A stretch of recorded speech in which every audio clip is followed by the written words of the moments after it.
don't remember.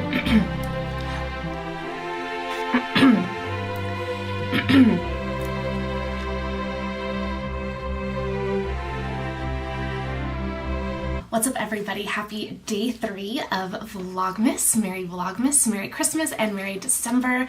Today I have 5 tips for healthy holiday eating so that you can stay healthy during the holidays with all the parties and all the food that is around us at this time.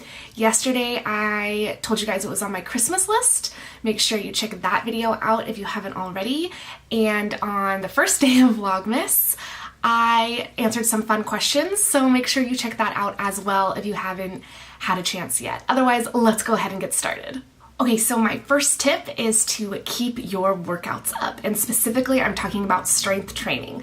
Cardio is great, any kind of movement really is great, but if you can continue to do your strength training workouts through the holidays when calories are a lot higher than they typically are during the year, or really are even just for maintenance levels, then you're going to be able to put those calories to use by either getting stronger or building muscle or both, and just really be able to keep at bay some of that excess calorie from becoming just pure fat gain. So any sort of movement is a good idea because we are going to be eating, inevitably we're going to be eating more calories than we need to be, and we don't need to focus on the fact that we're eating more calories than we need to be. One meal or Thanksgiving and Christmas, whatever, is really not going to derail us in the long term.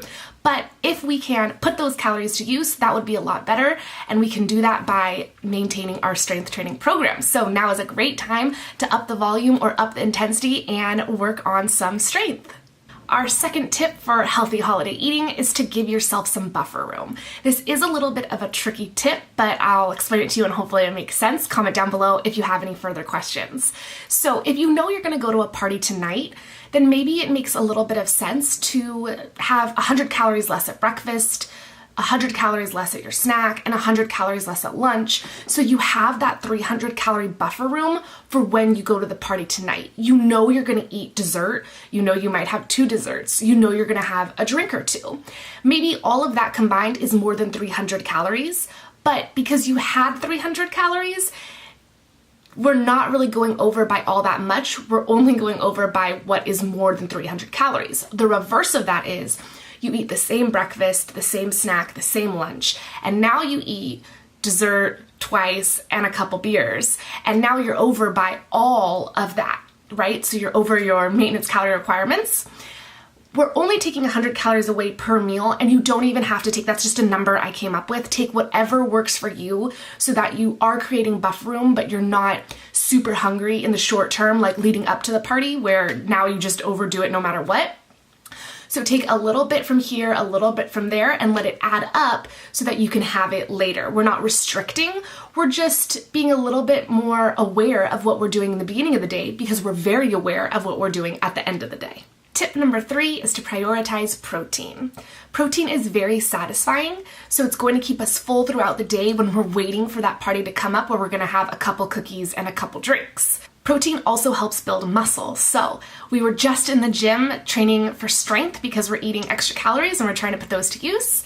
Now we're gonna make sure that the muscle building tools or the muscle building fuel that we need is there, and we're gonna take in some protein. Protein is nice and satiating, so when we're creating that buffer room that I talked about in tip 2, we're gonna still be eating protein at breakfast, still eat protein at your snacks, still eat protein at your lunch. That way we're very full, or we're as full as we can be, and we're not noticing that 100 calories that we took out of each of those meals. And then when we get to the party, we're not overwhelmed by the fact that we did cut those calories from those beginning meals. We feel good and we're ready to go. We're ready to make good decisions, and we're helping ourselves build muscle because protein helps build muscle. So tip number 3, prioritize protein.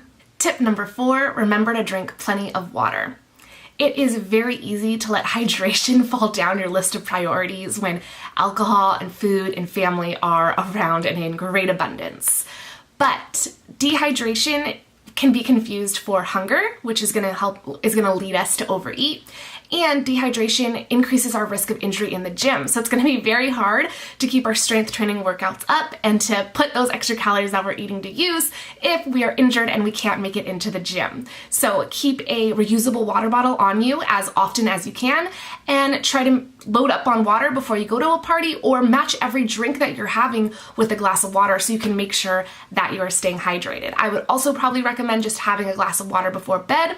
If you are drinking at night, it's going to be a lot better for you in the morning to just down that glass of water before you hit the bed at night. So tip number 4, drink plenty of water. Tip number 5 is probably my favorite and the most important, and that would be for you to make decisions and stick with them. If you want to eat something, eat it. If you don't want to eat it, don't eat it. You don't need to feel pressured because everybody else is eating something that you need to eat it too. But also, if you're choosing to eat something and you eat it, you don't get to feel guilty about it afterward. That was a decision that you made for whatever reason. It was right for you, and if it's right for you, it's right for you. Remember that just because you have one piece of pie doesn't mean you need to have the entire piece of pie. And if you don't feel like having pie, don't let grandma guilt you into having some pie. Pie isn't only available during Christmas. You don't only get to have candy on Christmas Day. It is literally available all days of the year. So we don't need to overdo it. We don't need to feel like we'll never have this chance again. You will have this chance every year, every day. Make a decision and stick to it. All right, let's go ahead and do a bonus tip. So bonus tip number 1, or tip number 6, remember what the holidays are about. And the holidays are not about dieting. They're not about restricting. They're not about holding back. The holidays are about food, family, friends, love, and just being together. So we don't restrict the love that we give for each other. And if we show love through eating good food or bringing good food or just being around and having a good old jolly time, then let that be the case. We can worry about dieting later. We can worry about cutting for summer when we worry about cutting for summer, or we don't have to worry about it at all. The holidays right now are not about dieting and trying to eat the cleanest or save all your calories for one meal so that you don't exceed your maintenance calories at all. That's not the point right now. Realize that you're with family that you probably don't see all of the time, family that you probably miss, and you're probably getting time with your loved ones, even if you live with them, to be with them more often. So soak that in, really appreciate that, and try to not focus so much on the food, but also don't be afraid to enjoy some food, because food is good and we should eat good food. So that's gonna wrap it up for our 6 tips for healthy holiday eating. Not about dieting, it's just about feeling good in your decisions and what you're doing, and that can all be helped by continuing to lift weights or just moving in general, prioritizing protein, staying hydrated, and just remembering what the season and what the holiday is all about. I hope you guys enjoyed this video. I hope it was helpful for you.